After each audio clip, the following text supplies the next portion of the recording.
नमस्कार दोस्तों, आप सभी का स्वागत है मेरे चैनल इंडिया स्टॉक में। और आज हम आ गए हैं भाजपा के कार्यालय उद्घाटन समारोह में। आपको दिखाता हूँ कि एक बड़े कार्यक्रम में यहाँ मोदी जी आने वाले, तो कैसे क्या होता है तो आपको दिखाते हैं कि क्या क्या यहाँ चल रहा है। अभी स्टेज में तैयारियाँ चल रही हैं, यहाँ आप देख सकते हैं स्टेज में तैयारी हो रही है।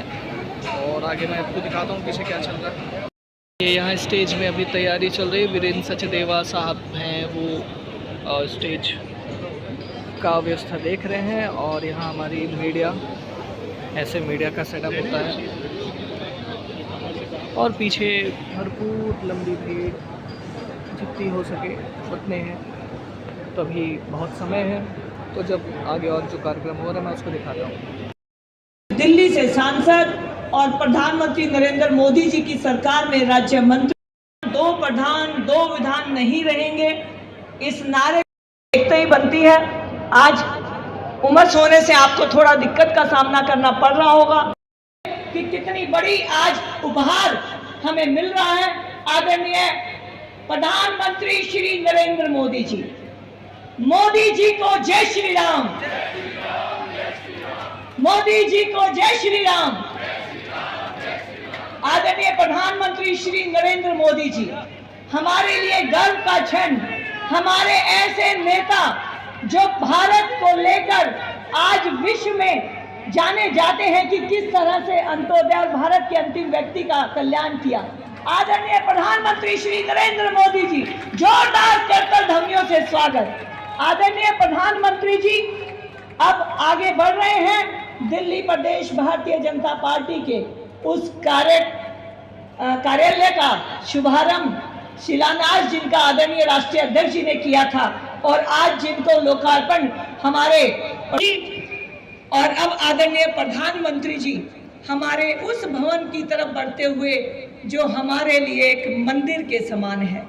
वो मंदिर जिसमें सभी देवतुल्य कार्यकर्ता यहाँ पर राजनीति सत्ता प्राप्त करने के लिए नहीं, बल्कि सेवा, समर्पण और राष्ट्र निर्माण के लिए लगातार काम करने के लिए आए हैं।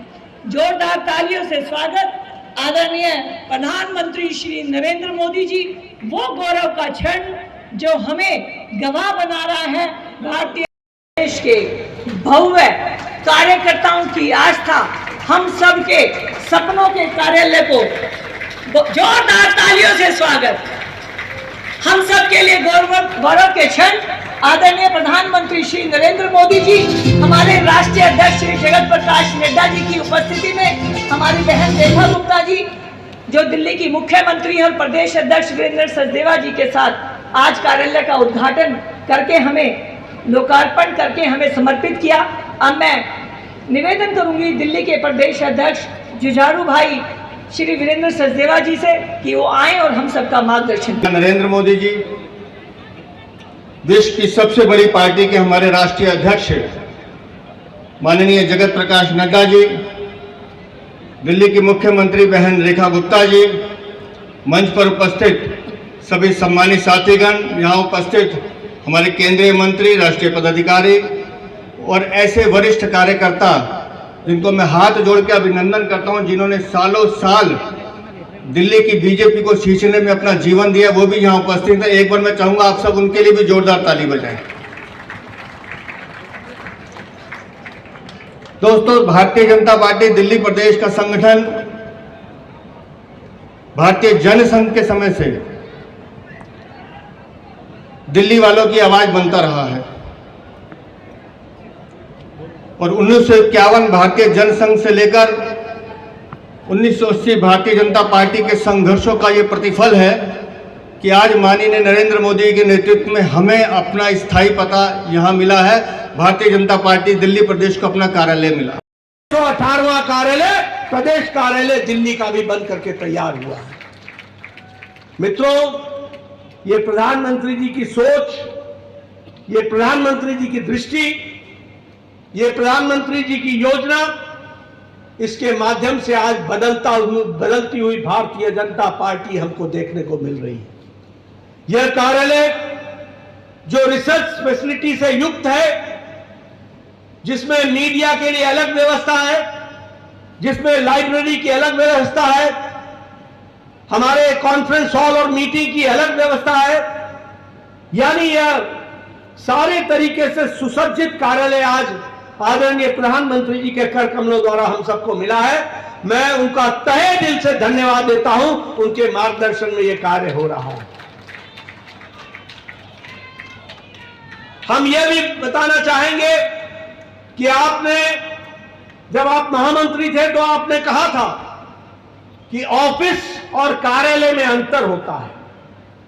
ऑफिस 10 बजे खुलता है और 5 बजे बंद हो जाता है, लेकिन हमारा कार्यालय जीवन संपर्क होता है। 24x7x365 चलता है, 24 घंटे खुला रहता है। और आपने यह भी कहा था, यह कार्यालय आदान प्रदान और मिलने की जगह नहीं है, यह संस्कार केंद्र है। यहां संस्कारों का उदय होता है, संस्कारों की उत्पत्ति होती है, कार्यकर्ता को संगठन समझने का मौका मिलता है। ऐसी आपकी संगठन शिल्पी के नाते जो सोच रही है, उसको आज हम कार्यान्वित करने का प्रयास कर रहे हैं। मैं आपके और प्रधानमंत्री जी के बीच में ज्यादा समय न लगाता हुआ एक बार पुनः प्रधानमंत्री जी का हार्दिक अभिनंदन करता हूं। और आज के ऐतिहासिक दिन में जो आपने योजना पार्टी को दी है, उसको हम पूरी तरीके से क्रियान्वित करने के लिए तत्पर रहेंगे। इस बात का आपको विश्वास दिलाता हूं। इन्हीं शब्दों के साथ पुनः प्रधानमंत्री जी का हार्दिक अभिनंदन और स्वागत। प्रधानमंत्री श्री नरेंद्र मोदी जी से निवेदन करती हूं कि हमारा मार्गदर्शन करें और हमारे इस गौरव के क्षणों को हमें जीवन भर यादगार बनाने के लिए प्रेरित करें।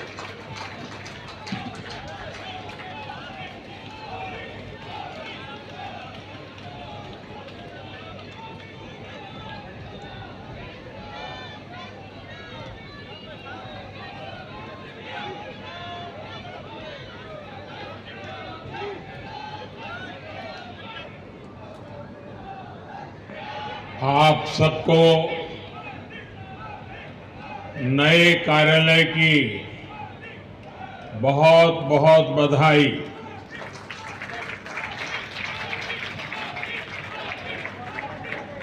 भारतीय जनता पार्टी के अध्यक्ष श्रीमान जेपी नड्डा जी, दिल्ली की मुख्यमंत्री बहन रेखा गुप्ता जी, दिल्ली भाजपा के अध्यक्ष वीरेंद्र सचदेवा जी, दिल्ली भाजपा की सह प्रभारी बहन अलका गुर्जर जी, दिल्ली के सभी माननीय सांसद, दिल्ली सरकार के सभी मंत्रीगण, अन्य वरिष्ठ जन और यहां उपस्थित भारतीय जनता पार्टी के समर्थ और समर्पित सभी कार्यकर्ता साथी, नवरात्र के इन पावन दिनों में आज दिल्ली भाजपा को अपना नया कार्यालय मिला है।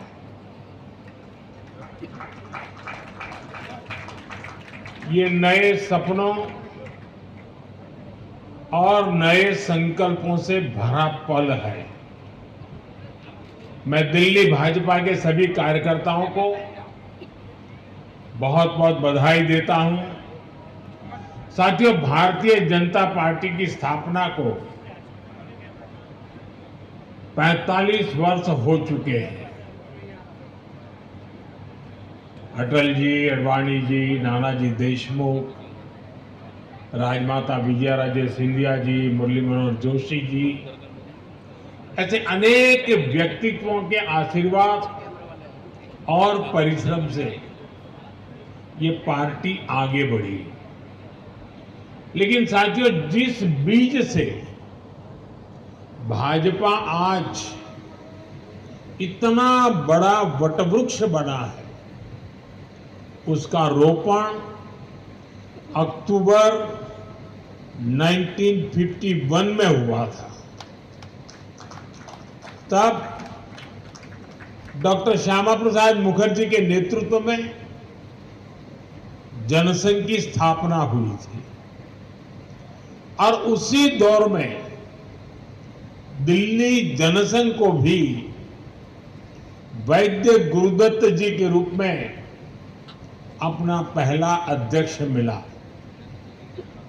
फिर समय समय पर अडवाणी जी, डॉक्टर भाई महावीर, हरदयाल देवगुण जी दिल्ली जनसंघ की कमान संभालते रहे। 1980 में जब भाजपा की स्थापना हुई तो वीके मल्होत्रा जी को दिल्ली भाजपा के पहले अध्यक्ष की जिम्मेदारी मिली। आज दिल्ली भाजपा जिस मजबूती में है वो बीते दशकों में हमारे लाखों कार्यकर्ताओं के त्याग और परिश्रम का परिणाम है।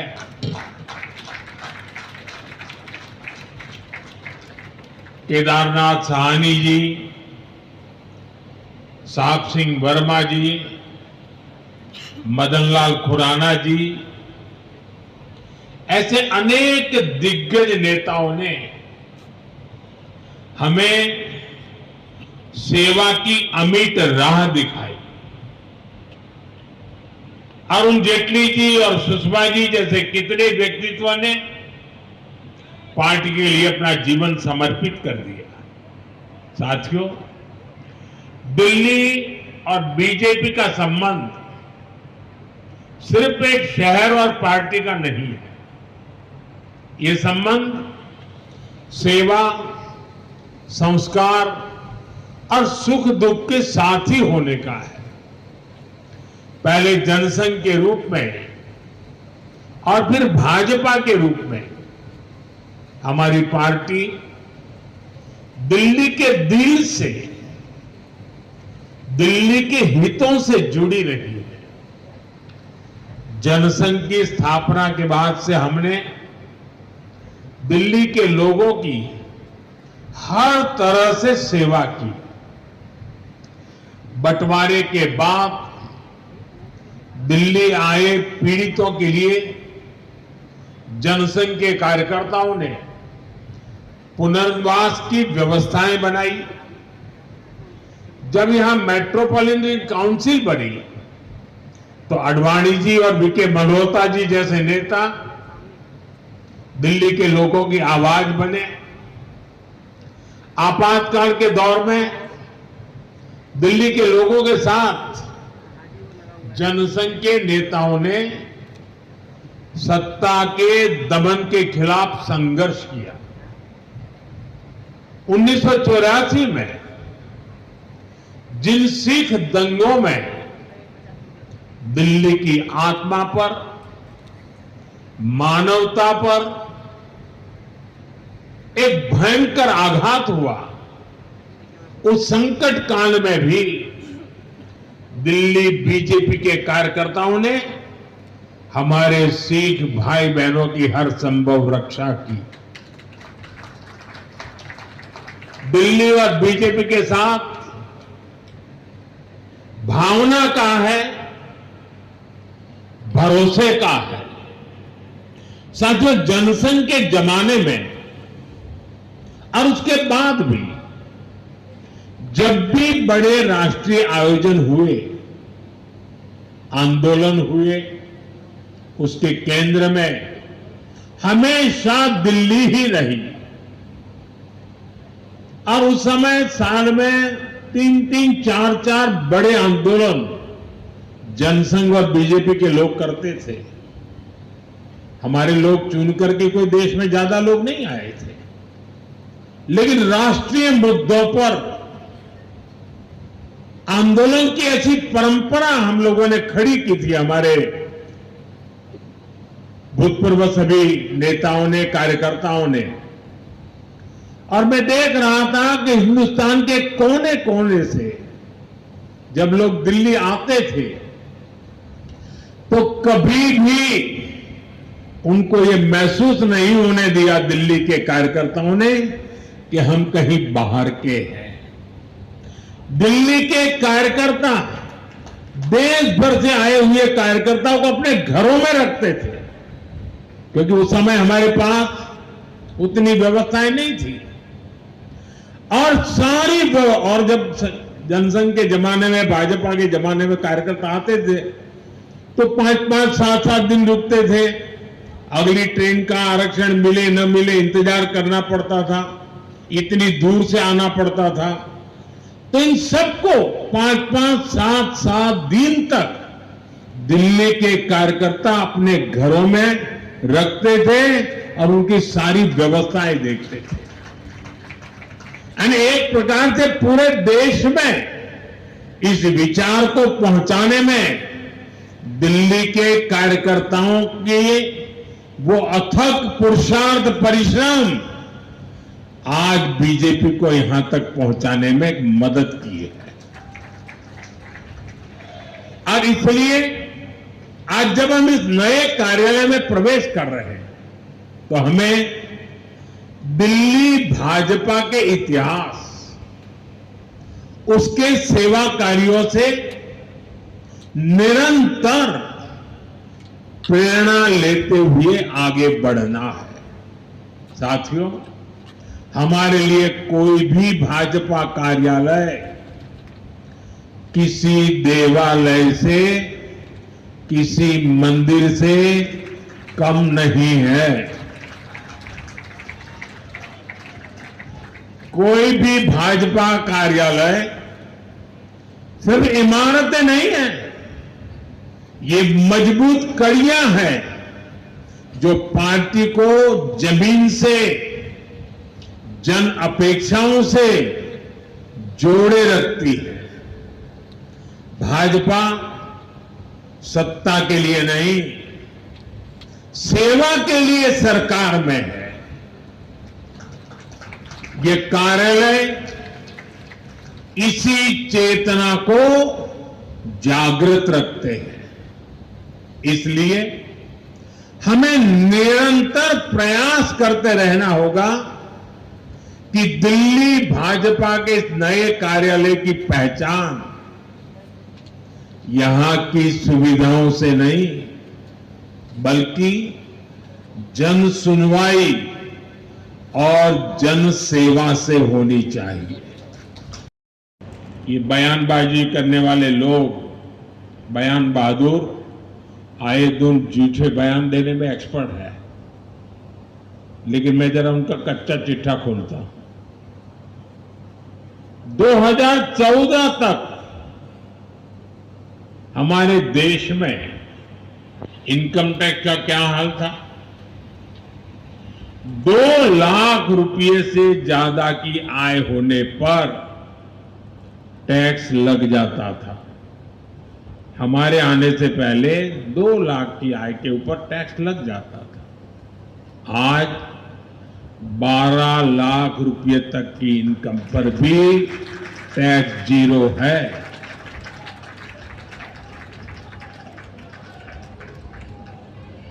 साथियों, यही स्थिति गुड्स और सर्विसेज पर लगने वाले टैक्स की भी थी। 2014 से पहले अगर एक सामान्य परिवार अपनी रोज की जरूरतों पर साल में 1 लाख रुपया अगर खर्च करता है तो उसे करीब 25,000 रुपया टैक्स देना पड़ता था। ये मैं 2014 के पहले की कथा सुना रहा हूं। हम 2017 में जीएसटी लेकर आए तो सामान सस्ते हुए, टैक्स भी कम हुआ, और अब नेक्स्ट जनरेशन जीएसटी रिफॉर्म के बाद 1 लाख के खर्च पर उस परिवार को सिर्फ 5 या 6 हजार रुपये का ही टैक्स देना पड़ता था। यानी 11 साल पहले की तुलना में सीधे करीब 20,000 रुपये की बचत उस परिवार को हर साल तय है। अगर इनकम टैक्स और जीएसटी इस बचत दोनों को मिला ले तो हर साल देशवासियों के करीब 2.5 लाख करोड़ रुपए की बचत होने वाली है। साथियों, भाजपा सरकारों के हर नेक काम का लाभ हर लाभार्थी तक पहुंचना जरूरी है। इसके लिए भाजपा के हर कार्यकर्ता को हमेशा जागरूक रहना है, निरंतर काम करना है। आज के इस शुभ अवसर पर जब इतनी बड़ी संख्या में नए पुराने सभी कार्यकर्ताओं से मैं मिला हूं, तो मैं आपसे कुछ मांगने के लिए भी अपेक्षा लेकर के आता हूं। और आप तो भली भांति मुझे जानते हैं कि मैं ऐसे ही काम नहीं करता, कुछ काम आपको भी देता रहता हूं।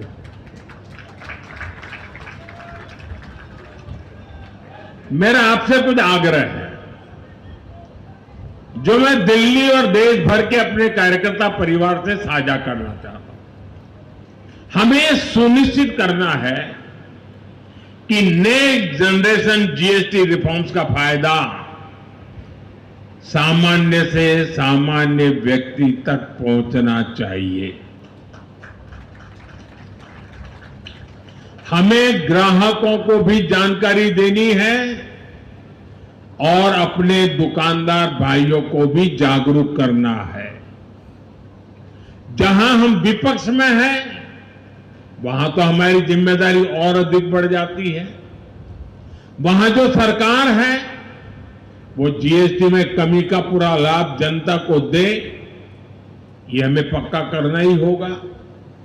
ये विपक्ष में बयानबाज लोग हैं, वो करते उल्टा है कि हिमाचल वालों ने जैसा ही हमने जीएसटी से दाम कम कर दिया तो उन्होंने सीमेंट में पैसा बढ़ा दिया और तिजोरी भरने का खेल शुरू कर दिया।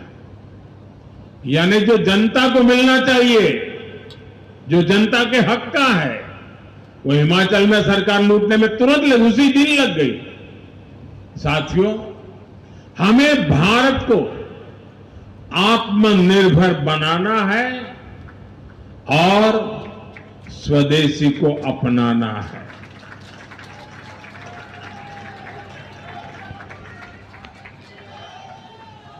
ये भाजपा कार्यकर्ताओं की जिम्मेवारी है कि हर दुकान पर एक बोर्ड लगा रहना चाहिए और बोर्ड भी बड़ा हो, 1.5-2 फुट का बोर्ड हो और उस पर लिखा हो, गर्व से कहो ये स्वदेशी है।